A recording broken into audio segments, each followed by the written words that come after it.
Po fakti që dy partitë e mëdha po ripërsërisin atë që kanë bërë gjatë gjithë këtyre viteve, pavarësisht se qoftë Berisha apo qoftë edhe Rama kishin premtuar që nuk do t'i linin prezantimin e listave për momentin e fundit, dhe fakti që po bëjnë të njëjtën gjë tregon që jo vetëm që nuk do të kemi ndonjë risi në raport me produktin që do të kenë këto lista për deputet, por do të përsërisim atë që kemi parë deri më tani, që në listat e sigurta të deputetëve do të vendosen njerëzit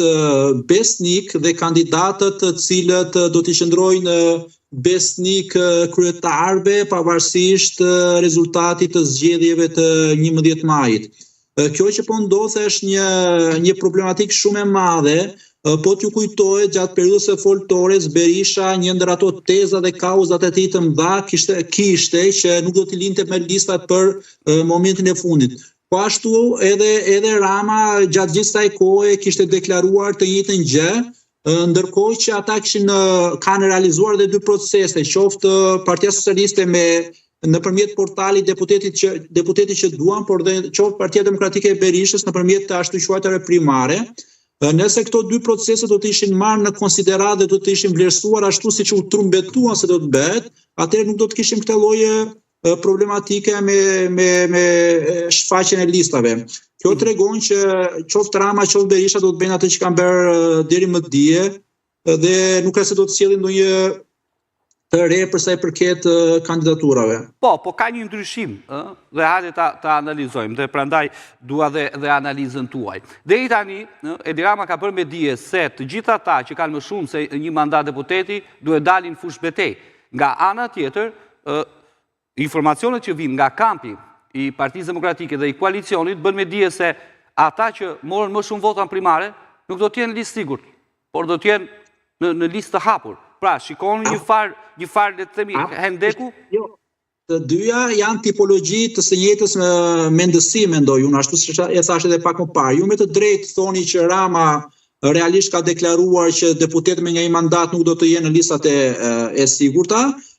por ndërkohë Rama dhe pushteti ka një lloj karakteristike ndryshe për shkak të konsumit shumë të madh për gjatë këtyre 3 mandateve, për shkak të problematikave që shumë prej deputetëve apo bashkëpunëtorëve të Ramës kanë pasur me drejtsinë, për shkak të evidentimit të lidhjeve të politikës me krimin, siç ishte rasti i Çybes në Durrës, Edi Rama është i destinuar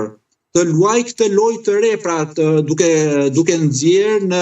dhe duke evidentuar figura të panjohura në politikë dhe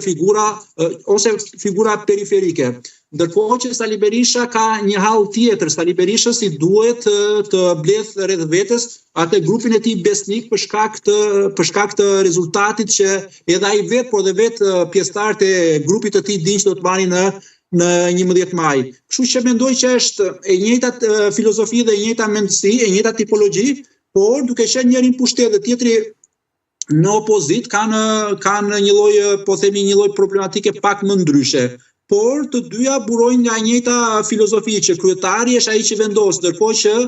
partitë politike shqiptare do të kishin nevojë për një lloj demokratizimi, për një lloj, siç e thatë edhe ju, primarët për çfarë u bën? Ato nuk shërbyen as si primare, as si sekondare në këtë rast. Ato shërbyen si një lloj makiazhi, si një lloj hedhjehi syve ndaj demokratëve, ndërkohë që gjatë gjithë kohës ishte thënë e kundërta. Ndërkohë që Berisha doli dhe tha që ajo që deklarua dhe ju dhe ajo që po merret vesh ata që kanë dalë në kryet primareve mund të dalin në listë hapur, ndërkohë që ata që s'kan marrë vota në primare, po për shkak të marrëdhënieve individuale me Berisha do dalin në listë mbyllur. Ndërkohë që Rama deri më tani ka,